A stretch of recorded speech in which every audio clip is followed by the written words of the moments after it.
Hello, and welcome to Message in the Middle with Marianne. We all know that life is hard, right? It's messy, it's unpredictable, but it can be wonderful all at the same time. My hope is that we can take a deep dive into self-development topics and explore life's lessons through book clubs, conversations, and interviews. And together, we can uncover the lessons that others have already learned to help us navigate this crazy, wonderful ride called life.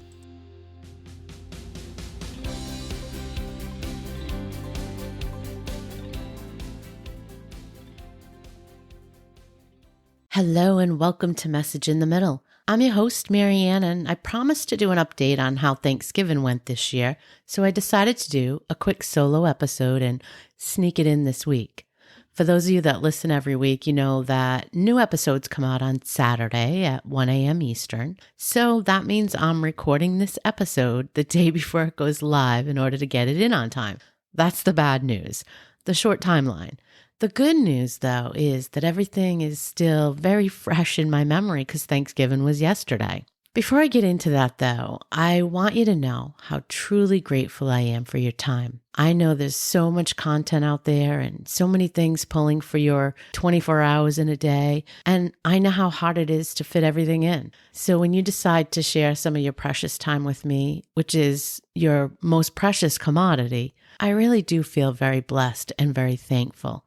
So for those of you that keep showing up, thank you. And for those of you that not only subscribe to the show and listen week after week, but consistently give me feedback about the show, consistently show up and participate in the Facebook group, thank you for taking that extra step. I cannot tell you how much it means to me to get your participation and feedback. When you guys let me know that something really hit the right way or resonated with you, it really makes it worth it to me because that's the whole reason I'm doing this. So knowing that somebody's actually connecting with the content, it's really special. It really gives you the oomph to keep going. So for folks like, I know I'm going to miss somebody, but folks like Amy and Karen and Kim and Peggy and Lorraine, Wendy, Marie, Jennifer, Marjorie, Sherry, Debbie, Kelly, gosh, and so many of others of you that are there consistently and show up and participate and be part of the group and really make an impact.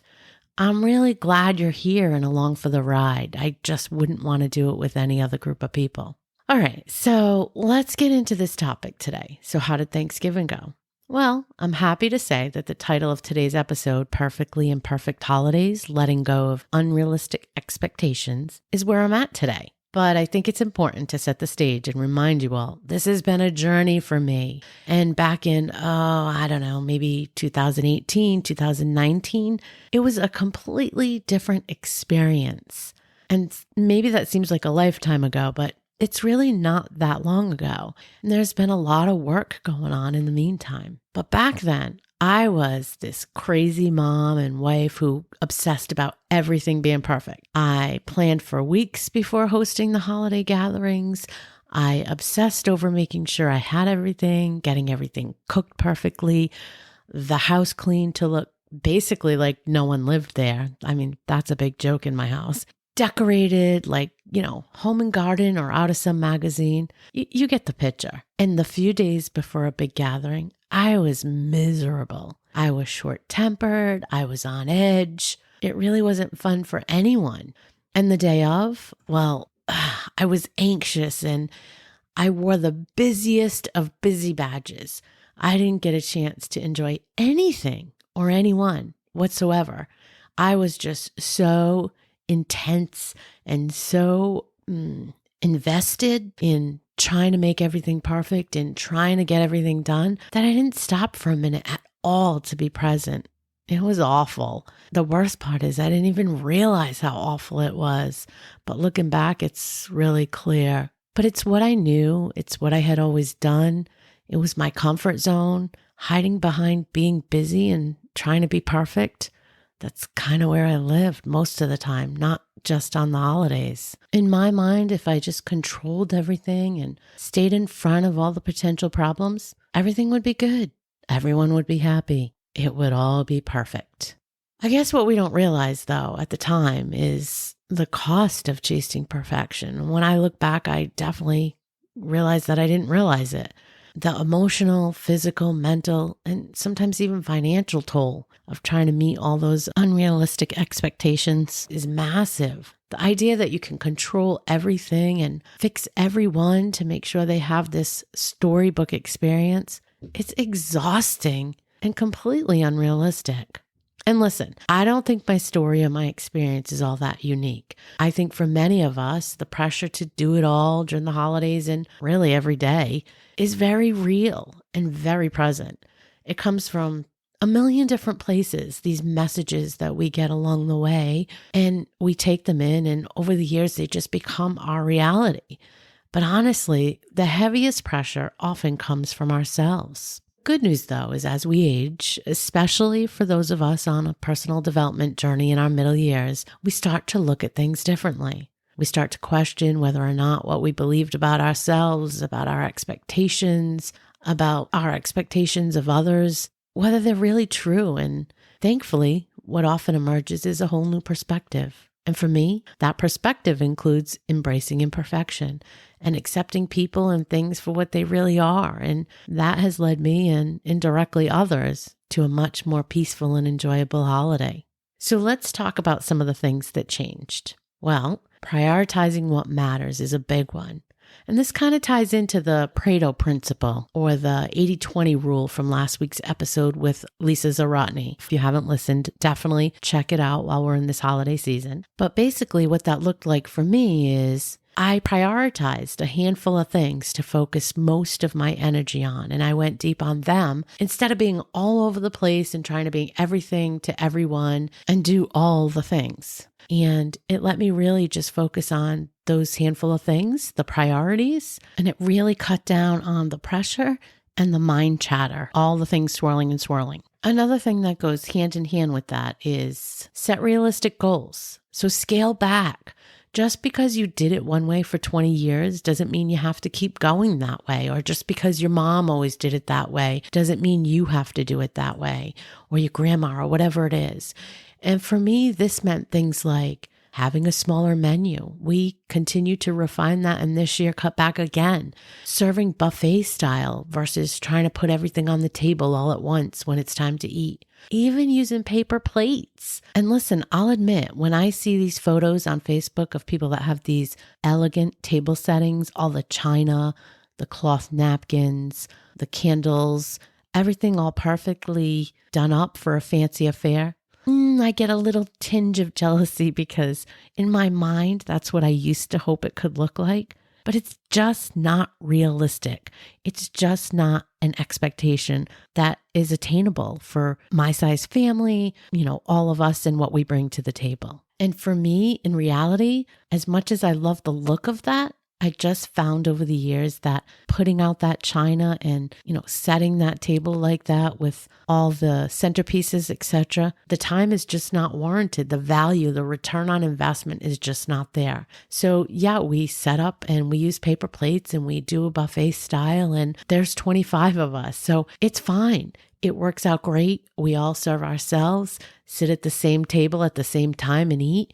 So we're still gathered together around the meal, but there's not as much pressure around trying to fit everything on the table and to have that go the length of 3 8-foot tables. It's just a lot less hassle to deal with. Another one is delegating and asking for help. So again, we talked about this when I spoke with Lisa last week, but it's definitely something I've been doing over the last handful of years. I've gotten better at it. And this year, I'd actually give myself an A. I delegated several things out to my sisters that I hadn't previously.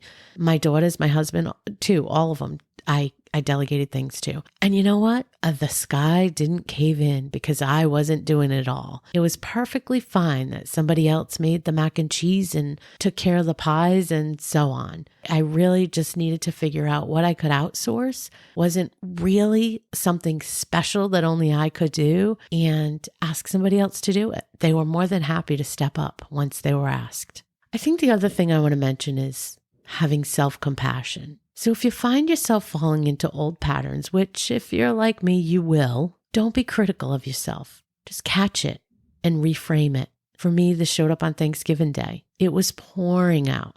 And my husband had gone in and out and in and out and in and out, just bringing stuff in and out and getting stuff set up. And he made a big mud puddle on the floor at one point. And my blood pressure immediately skyrocketed when I saw it. I lashed out at him.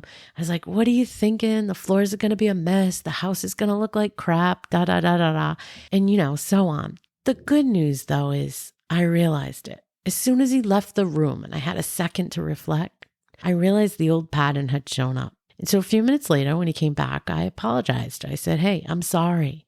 I'm really trying hard not to show up like that anymore. But I did, and I'm sorry about it. I get it. You're trying to help. I get it. Thank you. And you know what? We had a much more peaceful day. And I really think he was thankful for that moment of authenticity and vulnerability. And he really showed up for me yesterday.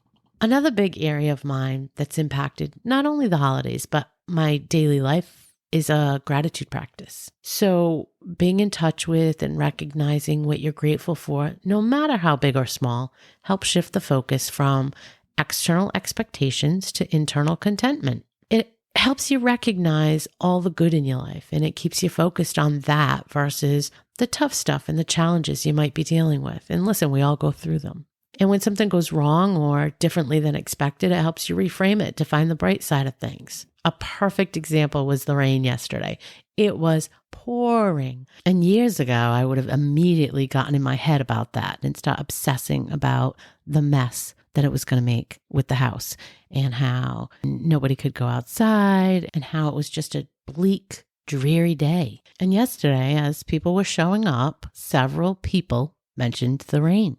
This rain is awful, or something like that as they're walking in. And without thinking, I quickly reframed it, saying something like, well, at least we're all here and healthy. And somebody else that came in and said it again, I think I said, well, at least it's not a snowstorm. Reframing and keeping things in perspective definitely helps you stay out of the negative. It's not about being overly positive, but it's about trying to just reframe things to think about what is good in the situation or, how it could be worse.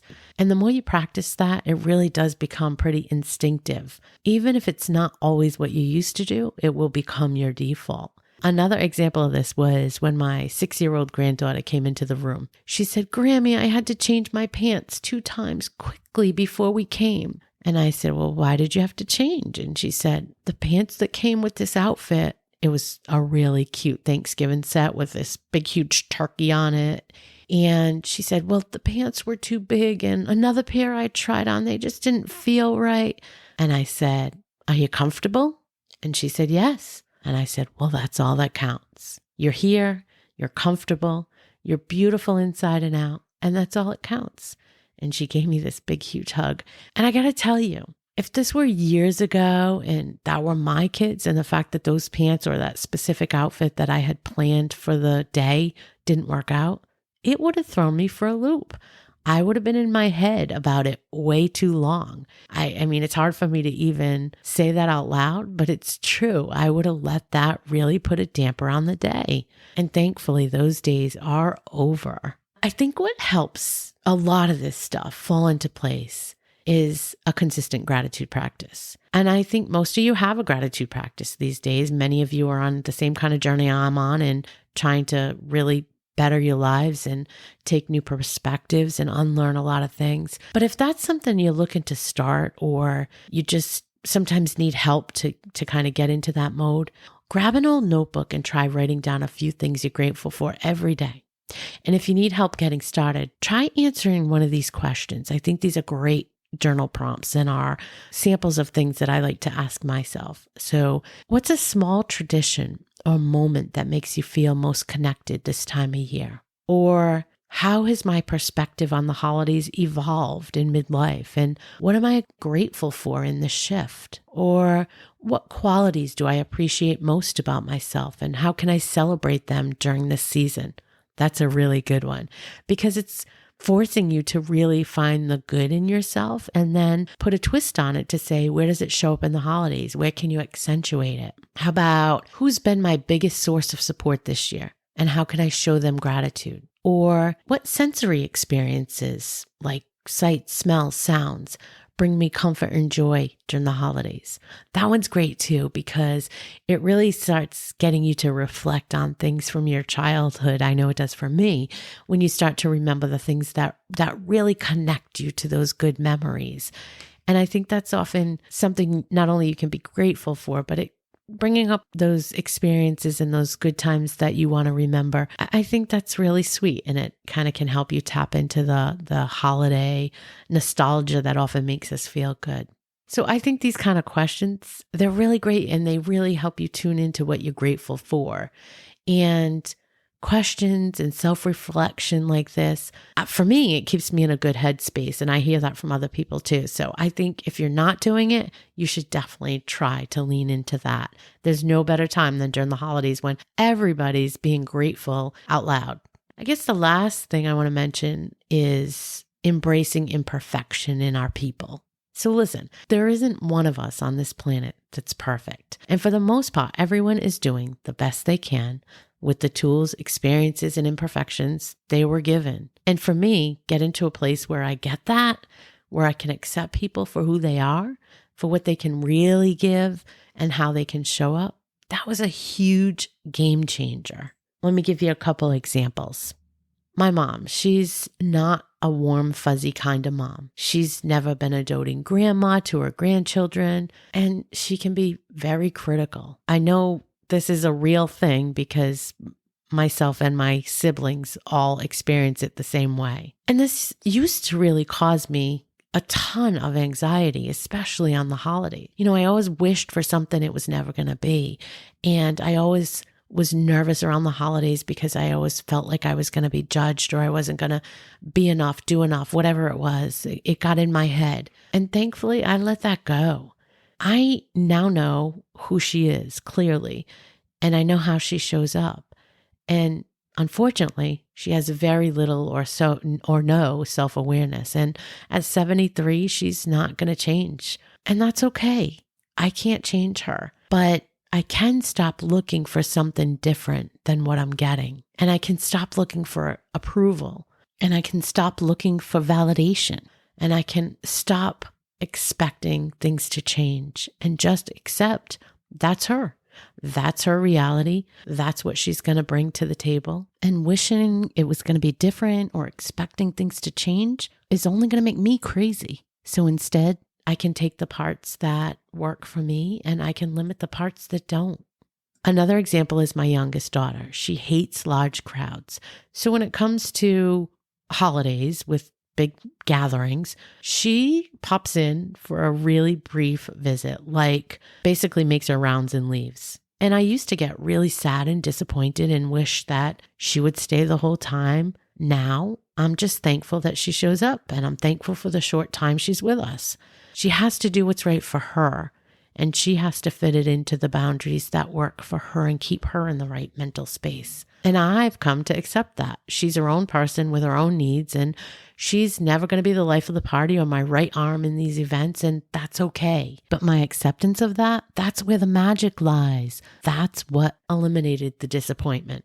My husband, that's another great example. He's messy, and while he's doing stuff, he's creating messes. And he also has ADHD. So he does half of one thing and moves on to another and forgets to finish the first. We joke and call him the half-finished guy. He's got all these projects that are half-finished. And sometimes he gets back to them and sometimes they stay that way for years. He forgets things. He forgets where he puts things. And all of this stuff makes me crazy. Well, it makes me less crazy now, but it made me really crazy for a long time. And what I realize now is it mostly made me crazy because I wanted it to be different, or I expected it to be different. But there's a million things that I love about him as well. And once I truly accepted those other things, that they're not going to change, that they're who he is, and I stopped expecting them to change, my focus really did shift to the fact that he's just such a kind man. He's an honest man. He's hardworking. He's a protector of his people, and so on. And I can lean into those things, and the other stuff, well, it's all still there. It's just that it's not the focus anymore.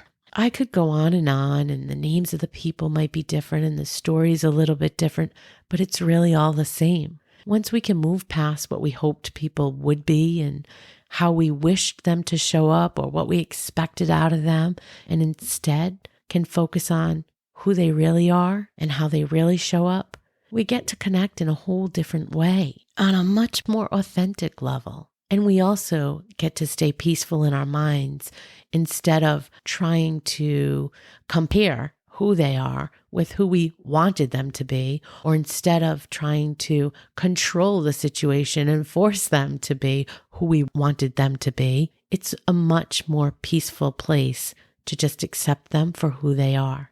I guess what I want to say is that my Thanksgiving was great. All my people were here. Everyone was healthy. The food was abundant. The kids thoroughly enjoyed seeing cousins they don't get to see often. And as they ran through the house playing tag and the adults ate or caught up with one another, it was nice to just see everyone, to be there together, showing up as themselves. A bunch of perfectly imperfect people sharing a perfectly imperfect holiday.